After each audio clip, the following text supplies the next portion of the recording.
안녕하세요, 쿠니입니다. 여러분들 그동안 잘 계신가요? 최근에 금값도 많이 올랐고 주식시장도 굉장히 화랑이긴 하지만 실제 실물경제 체감은 그렇게 되지 않는 것 같아요.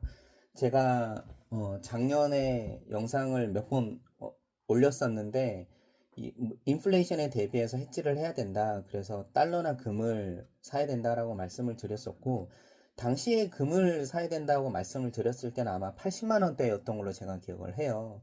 근데 오늘자 보면 한국 금거래소 기준으로 봤을 때 95만 5천 원, 거의 95만 원. 그때에 비해서 한 10만 원 정도가 올랐는데 10% 넘게 올랐죠. 그러니까 이제 국민들이 이제 약간 두려워지기 시작하는 것 같아요. 주변 사람들이. 금값이 계속 올라갈 것 같기는 한데 단기간에 너무 많이 오르다 보니까 사기는 부담스럽고 이게 어떻게 해야 되냐라고 이제 사실 얼떨떨하면서도 그냥 넋없이 바라보고 있는 야란 그런 분들이 좀 많으신 것 같아요. 저 주변에도 그렇고. 근데 결국은 내가 어떤 자산을 사느냐 마느냐, 즉 뭐 롱 포지션을 잡느냐, 숏 포지션을 잡느냐 라는 부분들은 결국 본인이 생각할 때 특정 금융 자산에 대해서 자기만의 밸류에이션이 딱 정해져 있어야 된다고 생각을 해요. 저는 개인적으로 금은 150만 원 단기간에 갈 수 있다라고 생각을 하고 있기 때문에 그래서 이제 금을 계속 사라고 이제 말씀을 드리는 거고, 그렇지 않은 분들은 또 저와는 다른 전망을 가지고 계신 분들도 있겠죠. 그런 분들 좀 다른 생각을 가지고 계신데 일단 한번 보겠습니다. 예, 한번 그건 보고 오늘 말씀드릴 거는 지난 목요일에 있었던 기준금리에 대해서 말씀을 드릴게요. 일단 한국은행이 기준금리를 동결했습니다. 이 부분도 제가 지난달에 영상에서 말씀드린 것 같은데 1월달에 기준금리는 동결할 가능성이 굉장히 많다. 왜냐하면 당시 12월달에 고환율로 인해서 정부에서 국민연금도 이제 동원한다는 얘기가 있었고, 그래서 직접적으로 한국은행의 외환 보유액도 사실상 26억 달러, 약 3조 넘게 풀었다는 게 이제 기사가 이렇게 공식적으로 이제 발표가 나왔었고, 그렇다고 보면 많은 금액을 투입을 해서 환율을 안정화 시켰는데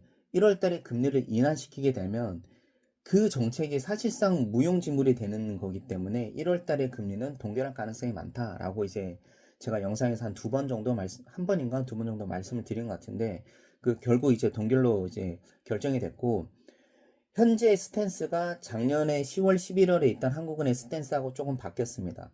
작년 11월에는 어떻게 했었냐면 어, 금리 인하 가능성을 열어두겠다라고 있었고 기준금리의 추가 인하 여부와 시기에 대한 문구를 삭제를 했었어요.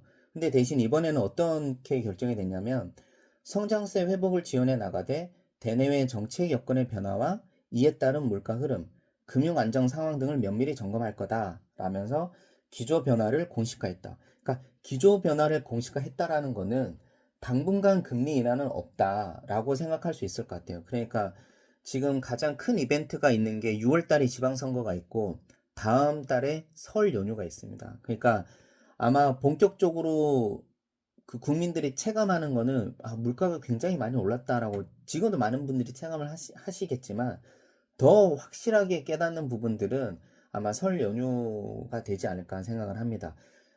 작년에 그러니까 몇 개월간에 이어졌던 고환율의 영향 현재까지 이어지고 있죠. 이 영향이 실질적으로 실물 경기에 딱 반영이 되는 시점은 아마 설 연휴가 되지 않을까 싶고, 그리고 이 물가를 잡지 못하면 결국은 지방선거에서 굉장히 불리하게 작용할 수밖에 없기 때문에 지방선거 전까지는 금리 인하가 쉽지 않을 거다. 그러니까 인하하기가 쉽지 않을 거다. 그러면 동결 가능성이 굉장히 많다라고 추정을 해볼 수 있고, 그러면 대출이 많으신 분들은 조금 부담 경감이 안 될 수 있는 거예요. 그래서 제가 몇 번 말씀드렸잖아요. 리스크 리질리언스를 좀 가져야 된다. 그래서 대출이 많으신 분들은 조금 줄이고 내가 좀 회복성을 좀 가져야 된다. 그래서 잉여 현금을 좀 마련하셔라 라는 얘기를 드렸던 게 이런 상황에 대비해서 말씀을 드린 겁니다. 그리고 이거 뭐 고환율 상황이 지속이 되게 되면 우리나라의 신용 등급에도 사실 영향이 있을 수 있죠. 일단 환율이 높다라는 것 자체는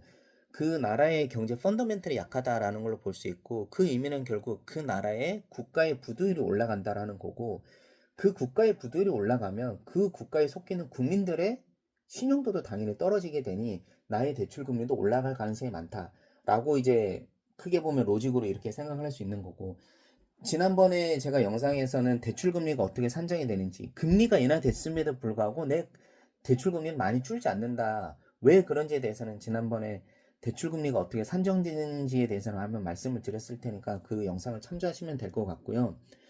아무튼 당분간은 금리 인하는 쉽지 않을 거다. 동결된 가능성이 많으니 대출이 조금 많아서 이자 비용 부담이 있으신 분들은 좀 힘들 수 있다. 그러면 좀 소비를 줄이시고 그렇게 나가야 된다. 그리고 환율은 아마 고환율이 그냥 소위 말하는 뉴노멀, 당연한 것처럼 받아들여질 가능성이 많다. 그러니까 1,500원대를 당연한 그러니까 노멀한 수준이라고 받아들일 가능성이 많다.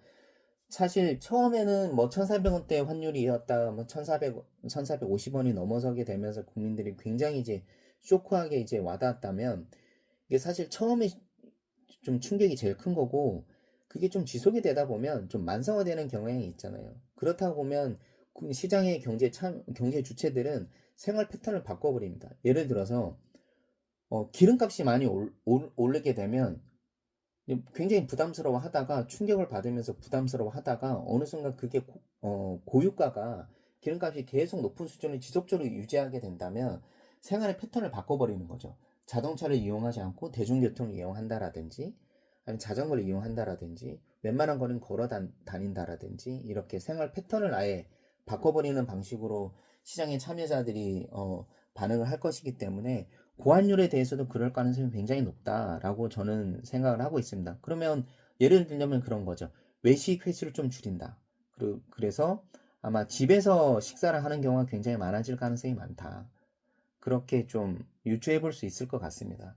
아무튼 이번 영상은 이제 기준금리에 대해서 한번 얘기를 해봤고, 제가 이제 목요일 날 영상을 찍으려고 했는데 회식이 있었어요. 회식이 있었고, 오늘도 좀 개인적인 일정이 있어가지고 지금 이제 영상을 찍게 됐습니다. 조금 늦게 찍어서 죄송하다는 말씀을 드리고, 아무튼 오늘 금요일인데 그래도 일주일 동안 고생 많이 하셨고, 주말 즐겁게 잘 휴식 취하고 그렇게 즐거운 시간 보내셨으면 좋겠습니다. 감사합니다.